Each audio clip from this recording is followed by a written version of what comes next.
Assalamualaikum warahmatullahi wabarakatuh. Salam guru penggerak.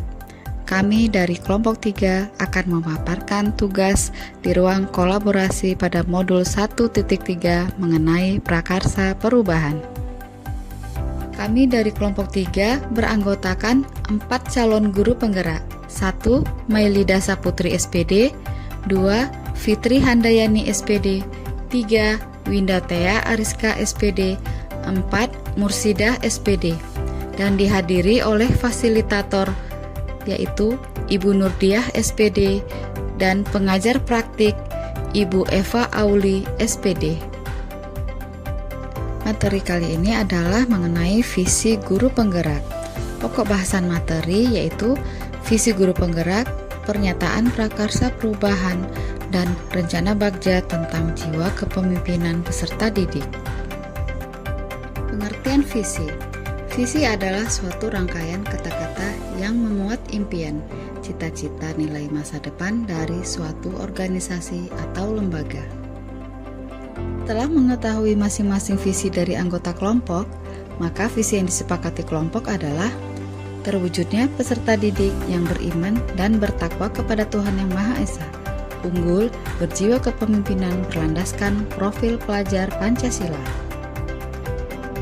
Adapun pernyataan prakarsa yaitu membentuk jiwa kepemimpinan melalui kegiatan diskusi kelompok dalam proses pembelajaran. Berikut adalah penyusunan pernyataan prakarsa perubahan dalam kanvas Bagja. Dalam poin buat pertanyaan yang kami susun adalah 1. Apa yang harus dilakukan untuk menumbuhkan jiwa kepemimpinan peserta didik dalam diskusi kelompok? Tindakan yang kami lakukan adalah 1. Sering melibatkan peserta didik dalam menumbuhkan jiwa kepemimpinan dalam kegiatan diskusi kelompok. 2. Membiasakan peserta didik untuk memberikan pendapat dalam diskusi kelompok. Pada poin ambil pelajaran, pertanyaan kami yaitu aktivitas apa yang dilakukan untuk menumbuhkan jiwa kepemimpinan melalui diskusi kelompok dalam pembelajaran? Kemudian, keterampilan apa yang sudah saya kuasai untuk menumbuhkan jiwa kepemimpinan melalui diskusi kelompok dalam pembelajaran? Bagi tindakannya adalah mendorong peserta didik dalam kekompakan, berkolaborasi dalam diskusi kelompok. Lanjutkan melatih peserta didik dengan keterampilan berbahasa, berkomunikasi yang efektif. Pada poin gali mimpi, pertanyaan di sini adalah 1. Apakah kebiasaan-kebiasaan baru yang saya bayangkan itu terjadi ketika jiwa kepemimpinan sudah tercapai? 2. Bagaimana perasaan saya dengan mencapai jiwa kepemimpinan? Sebagai tindakannya adalah 1. Peserta didik memiliki keberanian dan ketegasan dalam membuat keputusan. Kedua, dengan cara peserta didik dapat mengekspresikan diri, membuat gambar atau narasi diri saat mencapai jiwa kepemimpinan. Dalam poin jabarkan rencana, pertanyaannya adalah 1. Apakah langkah paling sederhana yang bisa dilakukan untuk menumbuhkan jiwa kepemimpinan? 2. Bagaimana mengukur kemajuan dan melanjutkan langkah menumbuhkan jiwa kepemimpinan? Sebagai tindakannya adalah 1.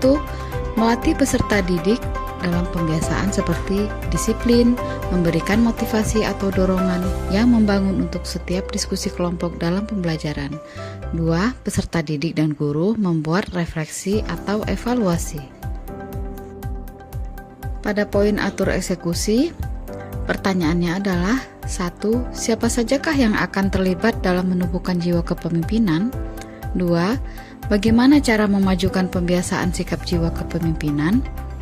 Tindakannya adalah 1. Kepala sekolah, pengawas, rekan sejawat, dan masyarakat lingkungan sekolah yang memiliki tujuan yang sama. 2. Bergabung dengan komunitas belajar, mengikuti webinar, dan lain-lainnya.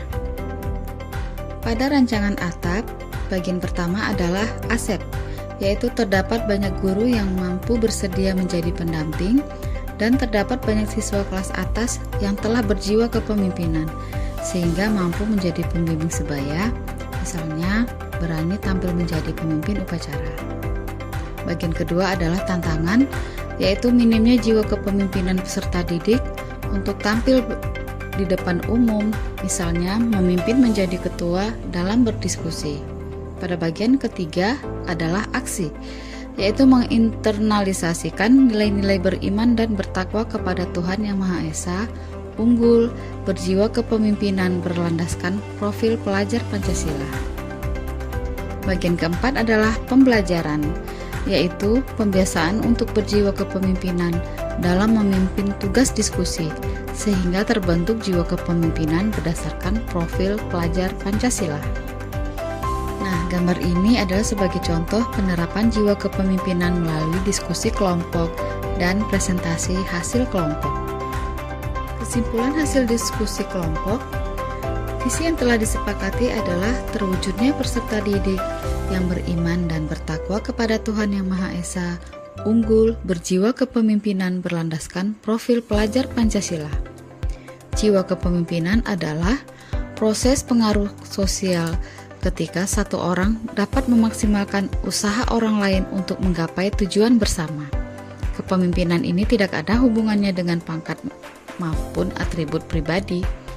Mengapa kami mengangkat jiwa kepemimpinan? Hal ini dikarenakan kami berangkat dari salah satu peran guru penggerak, yaitu mewujudkan kepemimpinan murid. Untuk menumbuhkannya, sangat penting dilakukan sejak dini, karena pada dasarnya setiap anak memiliki potensi menjadi seorang pemimpin.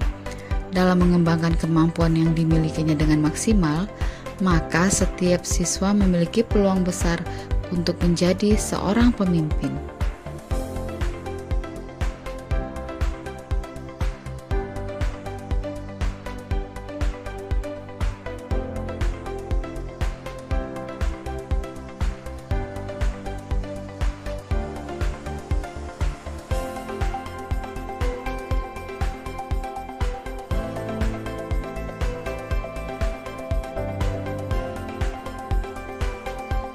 Tanggapan dan masukan dari Ibu Fasilitator, yaitu Ibu Nurdiah SPD, dalam menuntun siswa dan mendidik siswa menjadi seorang pemimpin, kita sebagai guru harus menjadi tauladan bagi mereka. Artinya, setiap yang kita lakukan harus pada komitmen. Kita harus berada di depan untuk memberi teladan, berada di tengah untuk memberikan motivasi, dan berada di belakang untuk memberikan dorongan atau role model, yaitu dalam membentuk karakter kepemimpinan siswa. Demikian pemaparan dari kelompok 3 di ruang kolaborasi modul 1.3 mengenai prakarsa perubahan. Terima kasih, salam bahagia Bapak Ibu Guru hebat. Tergerak, bergerak, menggerakkan. Assalamualaikum warahmatullahi wabarakatuh.